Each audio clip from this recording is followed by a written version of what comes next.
Hello, everybody. Thank you so much for coming into the BB King Lounge. I heard a rumor that some of you have been out here for hours waiting for this interview. There's one of the cool things about Malt Shop.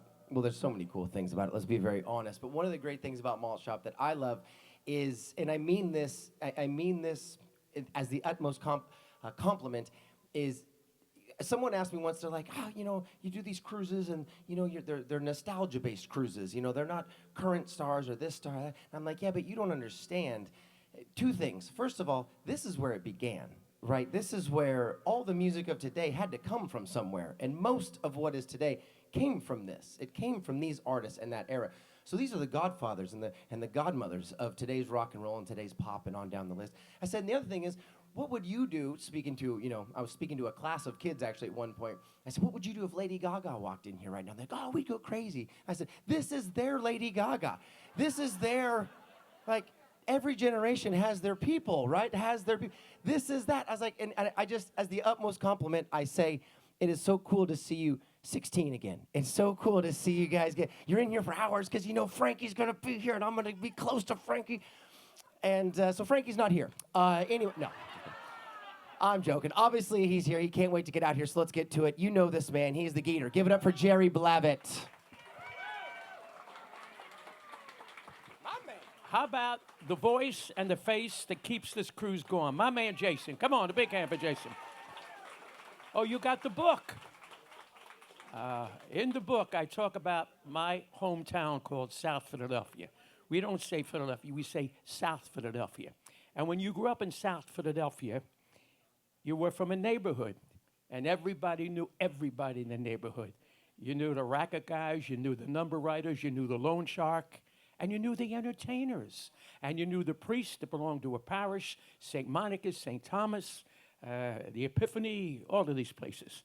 And I was fortunate enough at that very early age to meet a guy, and I call him the Wonder Kid, because this guy started out as a musician, never really knowing that he would become one of the biggest stars in the universe as a singer.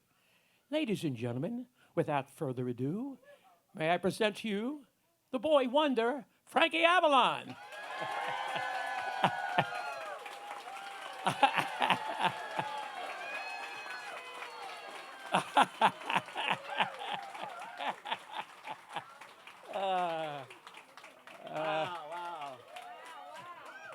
Listen. Is there a cover charge for this? No.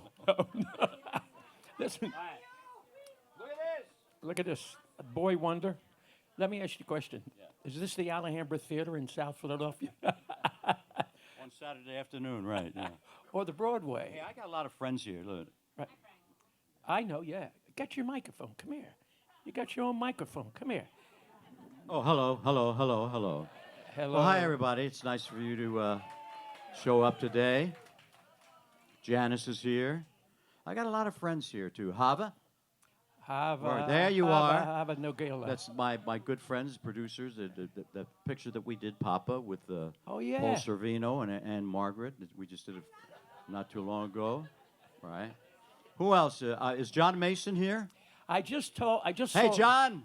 I just saw him in the elevator. He's coming by. Okay, good. Okay, you want to sit down? Yeah, sure. Ma sette. All right. It is very difficult. Wait, I think I need a booster or something like this. You want to sit on the table? I don't know. I could sit. Are we all right here, guys? No, Can we why have don't we a couple of stand? cushions? I don't mind. Well, Yeah. I don't care. All right. No, Better, isn't it? Okay. Sure, showbiz. Show business. Here we go. Go ahead. I was talking about South Philadelphia and how we all grew up together. And I said to these folks out here that the amazing thing about you is that you didn't really start off as a singer. No, I didn't. I was a thief. That was my racket. No, I started out as a musician, a trumpet player, right? And maybe some of you know that when I was about 11 years old, I actually what had happened in the neighborhood, Al Martino. Anybody remember Al Martino? Okay, Al Martino was #1 in the world. He had a record called Here in My Heart. And in the neighborhood was a fellow by the name of Silvio Sparagno. Who managed him? That's right.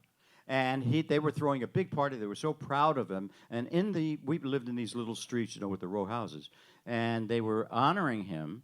And I had heard about this, and my passion in those days was this horn. I mean, I can't tell you, 6, 7 hours a day I'd play. I drove everybody crazy. But I learned how to play very well. I really did, and I was proud of it. So when they were having this party, I wiggled my way through this big crowd of all the neighborhood there, and I knocked on the door, and Silvio he opens the door. He says, I didn't know him. He said, what would you like? I said, I want to come in. I'd like to play my trumpet for Al Martino. He looked at me, and he said, come on in, kid. So they were partying. They were all partying. Everybody was having a good time. I opened up the case. I took out my horn, and I started to play. And it was like an old movie where everything just kind of stopped, you know, and everybody listened to me. Imagine a picture, 11 years old, with a trumpet, ladies and gentlemen, with all these big show business people. Right. But in the meantime, after I play this song, it was called Tenderly, they applauded, and Al Martino apparently went over to Silvio and said, who is this kid? He said, I don't know. He's from the neighborhood here. So he comes over. He said, what's your name? I said, my name is Frank Avalon. Where do you live? I said, I live on Hamburger Street. I said, okay. So Al Martino says, call his mother and father, get his mother and father, and ask if we could take him into New York City with my agency, which is a very big agency. I think this kid is great. So they went to my mom and dad, and of course we drove into New York, and I went to the biggest agency, General Artists Corporation. GAC. And I was introduced to this man. I'll never forget his name was Jack Sobel. He was the big agent. And as they were talking, I took out my horn, and Al said, play. And I played, again, Tenderly. And Jack Sobel said, I got an idea. We represent Jackie Gleason. And he's got a penthouse right across the way at the Sheraton Hotel. Let's go over there. He loves the trumpet. It's one of his favorite instruments. So we go over there, and it was a penthouse now. So I walk in there. There's a producer, a director, and some people, and they're writing the shows and all this stuff. But I don't see Jackie Gleason. But I take out my horn, and I play, again, Tenderly. And as I'm playing, I look through my side of my eye here, and I see the great one, Jackie Gleason, up on the second floor of the penthouse. And after I play, Gleason stops, and they all applaud, and Gleason says, write a show. I want them on in 2 weeks. Amazing. And how about, you think they'll get the song that you played on the show? No, but you know what happened after that? Because of the fact, you know, how fate is, I don't know, the good Lord.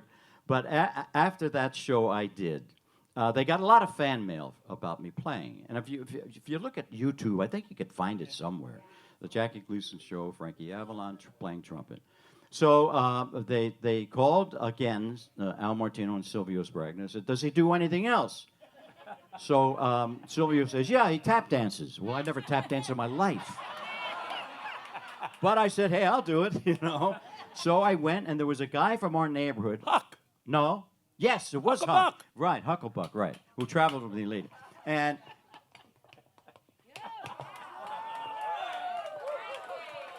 so I learned how to tap dance, right? So now they put me on another show called The Honeymooners.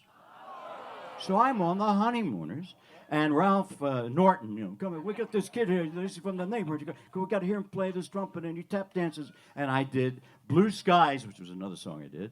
So I played that, and then I tap dance, and because of that, it inspired a record company to come to me, and I started recording as a trumpet player on RCA Victor Records. Right. So then, I mean, the story goes on and on about my trumpet playing. Okay, now that is it. From a musician to a singer. Now, very interesting. He played with a group called Rocco and the Saints. And Rydell also was involved with that group. Right, the drummer. Drummer. Now, you now hook up with a label called Chancellor Records out of Philadelphia. Right. This is the first major star. They talk about teen idols. He was the first major teen idol on Bandstand, ladies and gentlemen. How does the tap dancer now become as famous as you are as a singer? Here, how's it goes? I'm playing with Rocco and the Saints and Bobby, and we've got a band that's a seven-piece band. And we play a place called Murray's Inn. It's in South Jersey. So I was about maybe 16. I had just gotten a car, and I borrowed money from Rocco. He gave me a down payment for $100. He says, "I'll take it out of your salary." I was getting like $20, 21. So now, as I'm playing trumpet, he says to me, one of the rehearsals we had, he said, "I want you to sing some songs." I said, "Hey, Rocco, you pay me as a trumpet player. I'm not a singer." He said, "I'll give you $5 more." I said, "Okay, you got it." So I learned a couple of songs, this and that, and all of a sudden, the people started coming and saying, "Let Frankie sing, have Frankie sing, have Frankie sing," and that started it. And then we were playing, Bay Shores. In Summers Point. Do you know where Summers Point is? It was Bay Shore during the summertime. Yeah, we would do 7 shows. We would do 5 sets a night, 7 days a week, and 2 jam sessions. And we lived on top of the club. The club. Yeah, right there. And a new record company came in and listened to the band, and they liked it. And they sat down with Rocco and a couple of the guys from the band. I was one of them. And he said, "We'd like to sign you guys to a contract, a recording contract. And we want this kid to sing." I said, "Rocco, I don't sing." More money, I'll do it. So we make a record, and it was called, one side was an instrumental called "Jivin' with the Saints," and the other side was called "Cupid Shot an Arrow," and I sang "Cupid Shot an Arrow," and he aimed it at me. "Cupid shot an arrow," I'm glad it hit me, one of those things. And Was that the the record end of comes your career? out. Huh? Was that the end of your career after that was, song? yeah, that was right. Actually, it sold about 50,000 copies, which I got in my basement still to this day. It's like my book. So after that, I started the band broke up. Bobby went his way, and I stayed with my record company. And fortunately, he had his success, and I had my success. And then movies came, and then they said, "You're an actor." I said, "I am." I am. Well, Frankie, that's very interesting because of the fact you first signed with Chancellor Records, which was a new label at that time, Right. with Bobby Marcucci, Right. who at that time also became involved in management with you, I think, at the beginning. Yeah, right. He was my manager too. Yeah. Now, Dee Dee Dinah, Right. Bobby Sox, Well, I had made a couple of records before that. Uh-huh. I made a Shy Guy and Ooh La La, and I had one more date to do for the record company, and I walked into the studio. We drove into New York at Bell Sound Studio, and in those days there were only 2 tracks. There was the singer and the musicians. Today you see those boards with this, that. They got earphones. We did it was like live. So I'm listening to the rehearsal of the band, and it's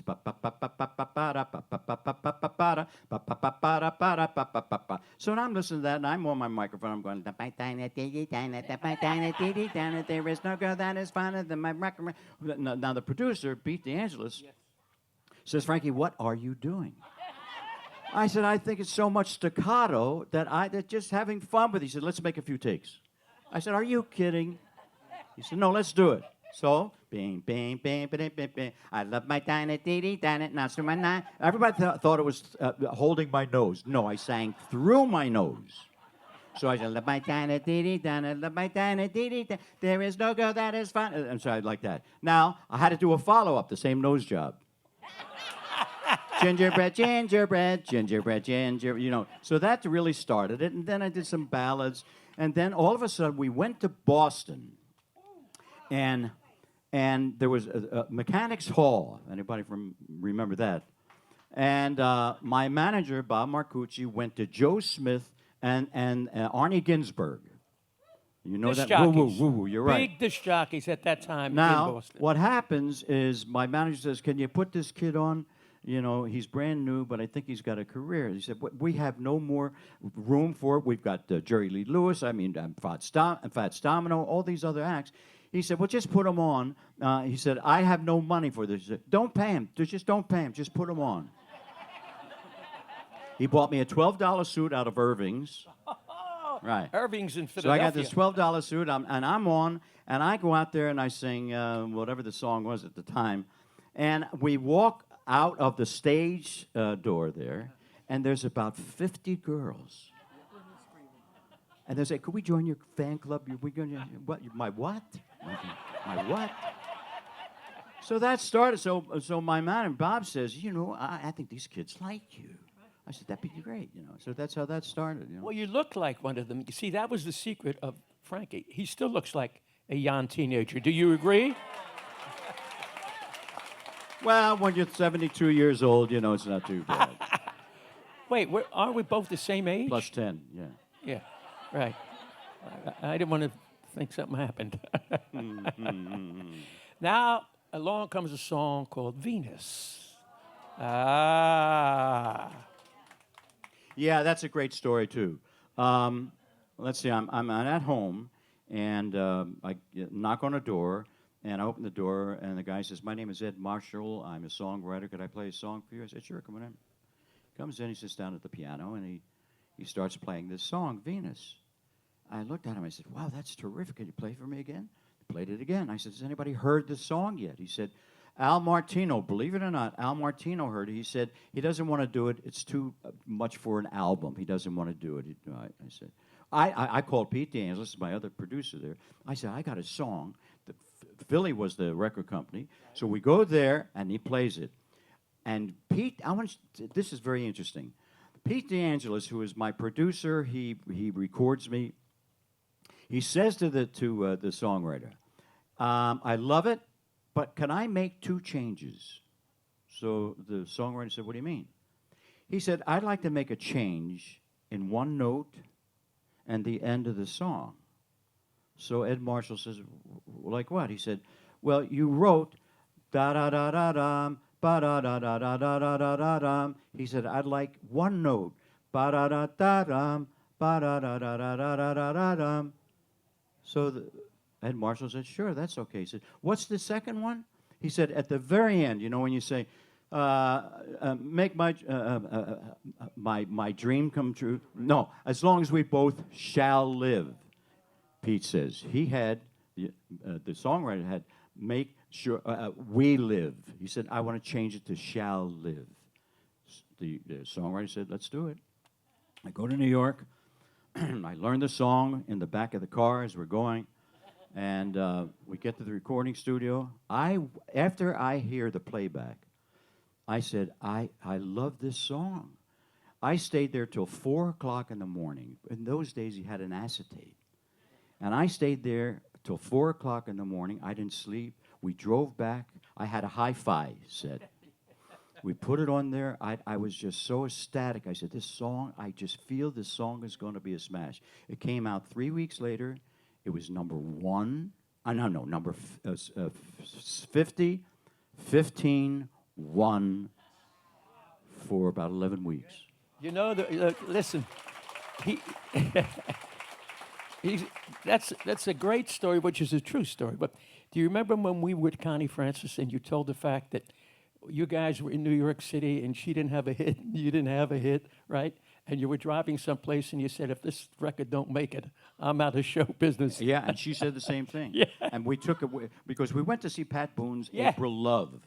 And they said, ladies and gentlemen, 2 young singers, Connie Francis, nobody applauded, nothing. We walked the red carpet. Frankie Avalon, nobody applauded. So now I said, come on, let's take a ride on one of these horses or one of these things there. So we got in, and when she said, you know, Frankie, I've been trying this. I can't get a hit record. I said, me too. I got one more to do. She said, me too.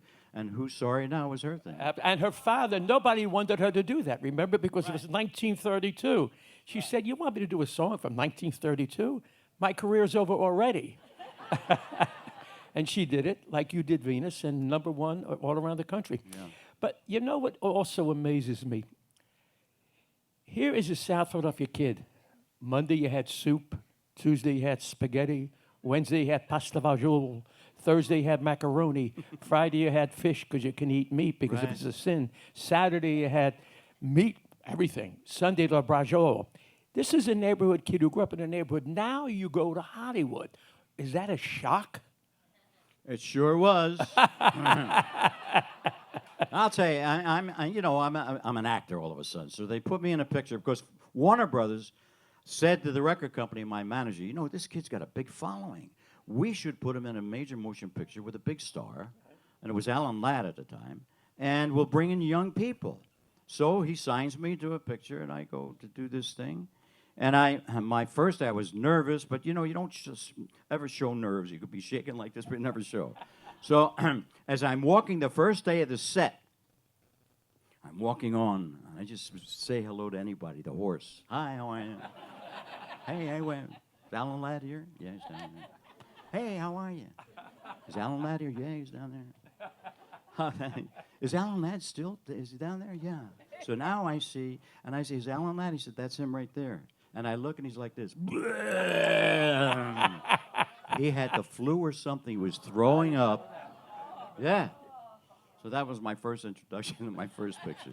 And then because of that, John Wayne saw the picture that was coming out, and he looked at the... What was the picture? The picture was called Guns of the Timberland. Right. With Alan Ladd, Jeannie Crane, Gilbert Rowland, and it was an experience for me. Imagine this. Did you ever ride a horse in South Philly? Wait. We used to sell pony rides for 50 cents around, up and down, up and down. 50 cents a pony ride. He knew how to ride a horse. Yeah, He right. had 50 cents And going you know up what? and down. When the horse wanted to go back to the stable, you didn't know what to do with that. Right. So because of that, John Wayne saw the reel that I did and said to my agent, sign him, I want him to play Smitty in the Alamo. So I go, and I'm on the set in Brackettville, Texas, for about 4 months to do that picture. I was not in any of the battle scenes at all, because of the fact I played Smitty, who was a real character, who took the message to General Sam Houston. And I was directed by John Ford, too, in this one scene. Yeah. One of the greatest movie directors in the world. Yeah. So now, as they were doing the battle scene, I went back home and had raviolis. I had all that. Macaroni, brajol, pasta vajol. So I came back and, of course, finished the picture. And then because of that, long story short, of a guy who didn't really want to be an actor, I've made over 40 motion pictures. Amazing. Amazing. But, you know, you and I spoke about Bobby, and we're going to be doing a tribute to Bobby. If you would have stayed in Philadelphia, though, as Bobby did, I do not think that your career would have been where it is today, because you were at the right place, the right time. You were a teenage idol at that time. And I spoke to Bobby about that. I said, Bobby, got to go out to the coast. Nah. No, it wasn't Bobby. I mean, really, it was his mom. His mom didn't want him. He was really a mama's boy. And she didn't want him to go out there and live out there. You know, Hollywood was, when you were out there, I mean... You got to be there, Jerry. But no question about it. I'll tell you something which you knew. We were talking about Shindig. After 2 years, Shindig, they had Johnny Crawford and Jimmy O'Neill, who were the hosts. It started to fall because Hullabaloo came out. I got a call from Jack Good. I did the Monkees. I did an episode with the Monkees. And he wanted to see me. I went out there, and he said, look, we're watching your TV show out of Philadelphia. We think that you will be the perfect host for Shindig. I was so big in Philadelphia. I went to TV show, The Discophonic Scene, and making $110,000 a year and all that. Right. I said, I got 4 little guitarettes. I can't leave. Yeah. And that was it. At the end of that was the choice, and you know, fortunately, you made the right choice because you did well. You're the biggest thing when it comes to this area, Pennsylvania, New York, whatever. The gator with the heater, forget it. So you made the right choice. You know, whatever choice we make is always the right choice. People may say, "Well, that was the wrong choice to do." No, it's the right at the time. It's the right choice, yeah. I turned down music. I turned down Gene, da-da-da-da. I turned that down. I Can't Help Believing, da-da-da. You know, I turned that down. I turned MASH down, the movie MASH down. So, you know, you make choices. I just finished a picture with Otto Preminger and Jackie Gleason and Carol Channing, a picture called Skidoo. So I was, you know, on a roll there. So the choice was at the time. What happened? How did that whole beach era come with you with Annette? Yeah, I was signed to a non-exclusive contract. I did a picture with Tab Hunter and Jim Backus, and it was a war picture. So they liked what I did there, so they said, we'd like to sign you to a non-committal contract. I said, yeah, okay, fine, we did. So I did another picture with them with Ray Milland called Panic in Year Zero. It was a wonderful little picture, and Ray Milland directed it too. Ray Milland was an Academy Award actor. You know. So we did that, and I went on Milt Moritz. I wish he were here now. He and his wife were supposed to be here, but I'll see their friends later. But they said, we'll put you in some theaters where you go in and you sign. So I would draw some crowds and sign. Well, with the picture at that time cost about $245,000, and it grossed that just in California. So they said, geez, and now I get friendly with the writer, Lou Rusoff, who wrote this Panic in Year Zero. And he would come over to the house, and I'd make pasta for him, this, that, whatever. And I said, you know, Lou, why don't you write something like for a youthful kind of like a feeling of a gang, but not a mean, fun guys and girls. And he said, okay, I got it. He went back, and he came back about a month later with a script called Beach Party.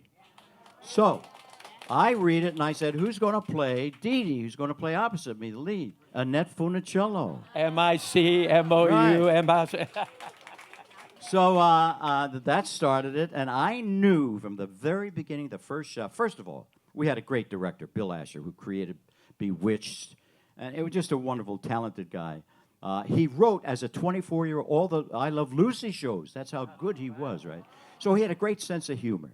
And the opening scene, I'll never forget, we're coming down the Pacific Coast Highway, and we're saying, we got an early start, nothing is greater than, and we get out of the car, and I'm going to take her into this little place. Nobody knew if we had money or this, that didn't matter. And I'm ready, and I say, wait a second, and I take her into my arms like this. And as we walk in, the first scene, I walk in over all the kids, hey, stop this. And I said, you told me we were going to spend it all together. And I said, after that scene, I said, you know what, Bill? I think we got a picture here. And that's what happened. We made 7 after that. How did you like working with Rickles in that? Don Rickles, he was the best. I was his valet. When you read the book, okay, he's in the book.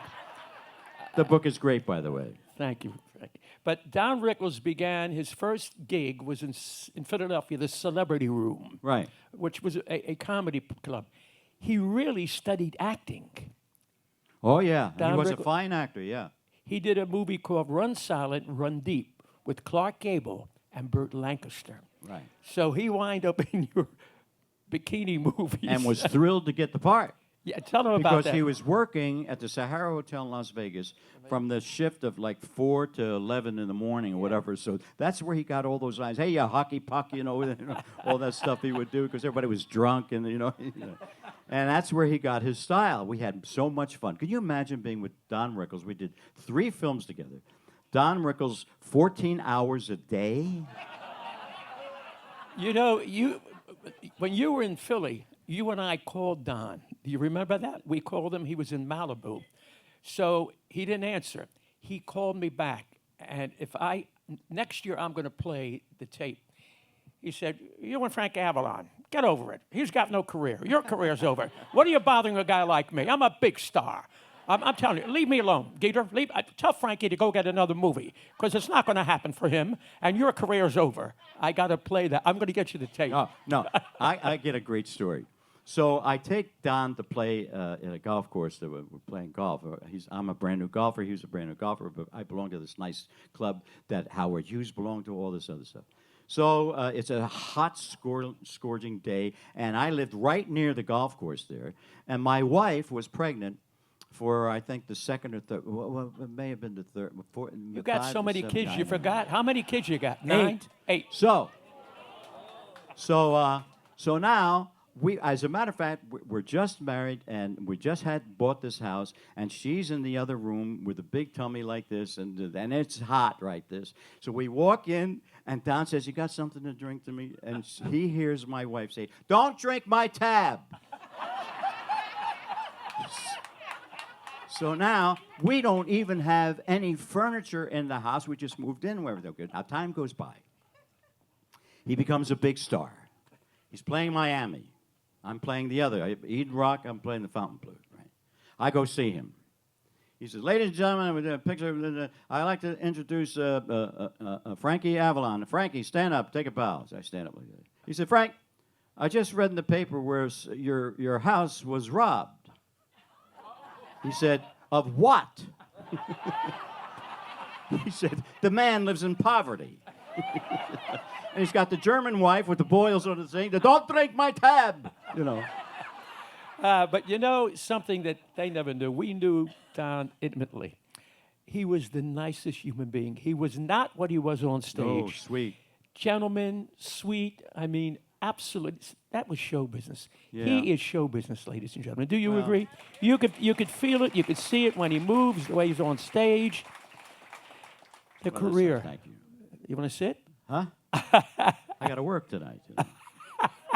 I want to thank the people for staying up late.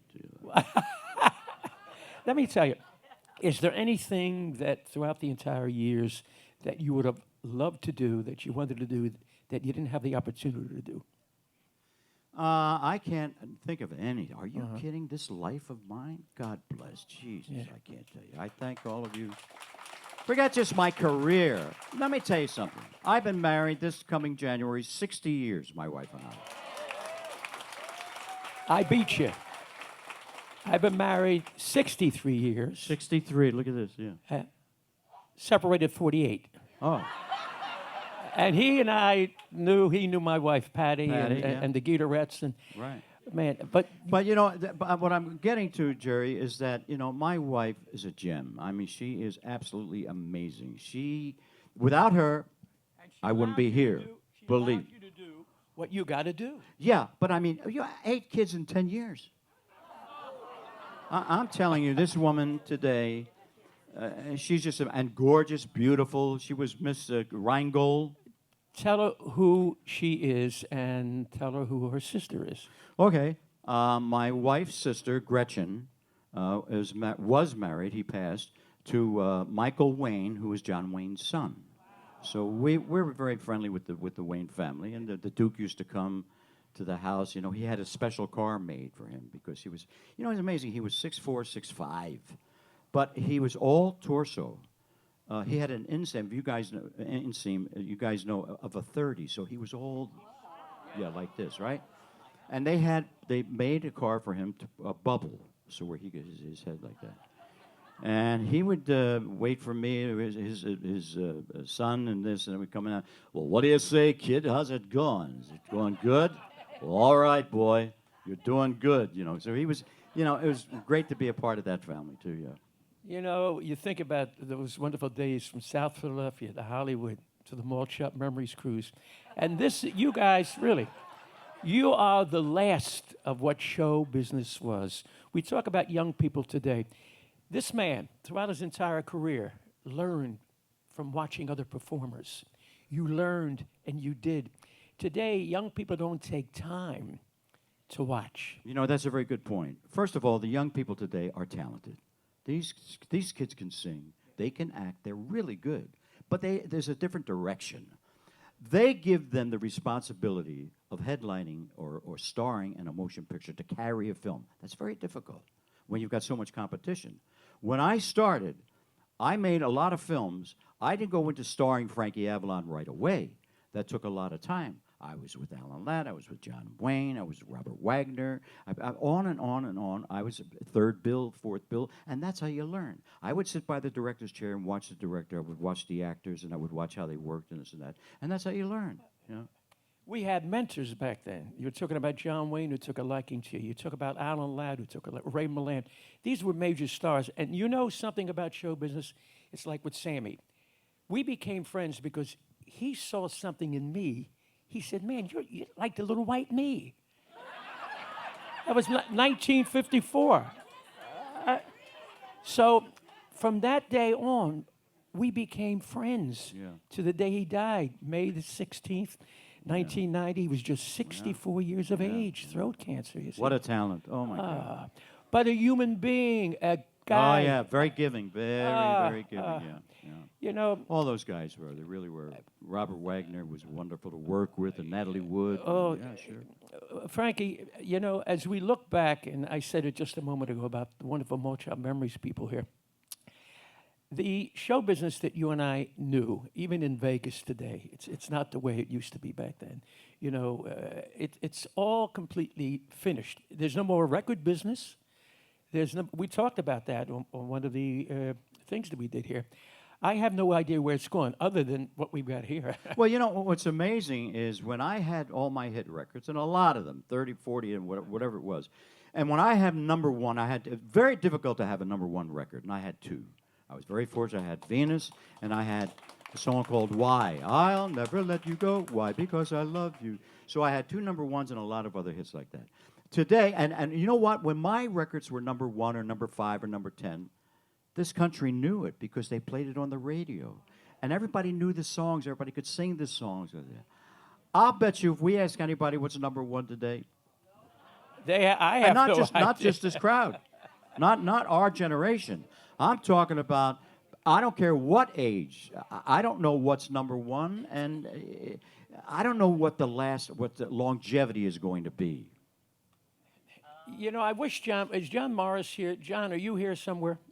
John represents so many wonderful artists of our world, but he's also a lawyer who talks about and represents publishing. And You mean John Mason? John Mason. He is the one now that is changing the industry as far as money, getting artists. Well, he was, you know, Frankie Valli, John Travolta, Olivia, God rest her soul, Olivia. He represented us, he still does, and went all around this world to find out who was stealing our royalties. And he's here tonight, yeah. Somewhere. Hey, John. Where are you, John? We still work together. He's there you go, with his beautiful wife, Bianca. You know, I want to tell you one little story. We'll get out of here because they got to eat, you know. Well, I'll make the pasta fagioli, Okay. but my mother made it for Frank, and you'll... I was having a conversation. I was doing a show in Washington, D.C. with the president at the time. It was President Bush, the older. And we were doing the show, and James Stewart was on the show, too. And we got to talking while we were rehearsing and doing stuff. So I said to him, Mr. James Stewart, what is longevity? How'd you do this? He's been a star. He said, let me tell you, and he gave me this story. He said, you know, when I was first starting out, and I got on a bus, he said, and I was waiting for it to get better and better. So all of a sudden it started to happen, and I went from the back of the bus, I went to the middle. And then pictures after pictures, he said, I got more success. I was at the front of the bus. He said, and then as years went by, you know, the pictures started to dwindle a little bit. I was getting a little older. The parts weren't as much, so I got back to the middle of the bus. But he stood on the bus. He said, and at the very end, he said, you know, I just started to maybe doing a television show or this, that. He said, I was at the back of the bus. Longevity is never get off the bus. Oh, no question about that. Before we wrap it up, real quick, when you're playing trumpet, did you ever think that you would be what you're doing right now? Absolutely. Ladies and gentlemen, with that being said, we love you. We thank you. You represent America when America was and America. My friend, the gator with the heat, is the best.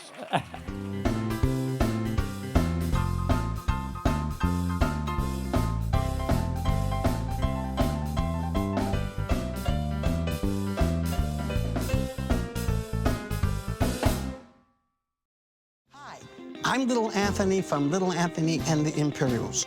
Join me on the Malt Shop Memories Cruise. The Malt Shop Memories Cruise is heading back out to sea in 2023. This is going to be one party you won't want to miss. You'll see live performances by rock and roll's biggest stars, including The Temptations, Little Anthony, Jay and the Americans, The Lettermen, Al Jardine, founding member of the Beach Boys and his Endless Summer Band, the Bronx Wanderers, Peter Asher, the Vogues, the Skyliners, the Contours, the Elegants, the Reflections, Linda Gale Lewis, sister of Jerry Lee Lewis, Bobby Wilson, Winter Dance Party, the Everly Set, celebrating the Everly Brothers, of course our main man, MC extraordinaire Jerry Blavat, and many more surprises to be added. We're sailing back to the best era in music, October 28th to November 4th, 2023, on Holland America Line's New Amsterdam, leaving Fort Lauderdale and making ports of call in Aruba and Curacao.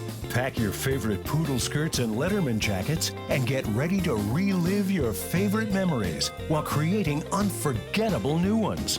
All the live music, the dancing, the Q&As and interviews, and all the fun you're experiencing this week will be back next year for 2023's greatest rock and roll party at sea. Don't forget, as a valued 2022 guest, you're eligible for the lowest cabin pricing for next year's cruise, but it's only available when you book on board during this trip, so don't wait. Our friendly sales staff members are located in the Hudson Room on Deck 3 this week and are happy to assist you with your 2023 reservation. The Malt Shop Memories Cruise just keeps getting better and better, so be sure to join us in 2023. Don't miss the boat.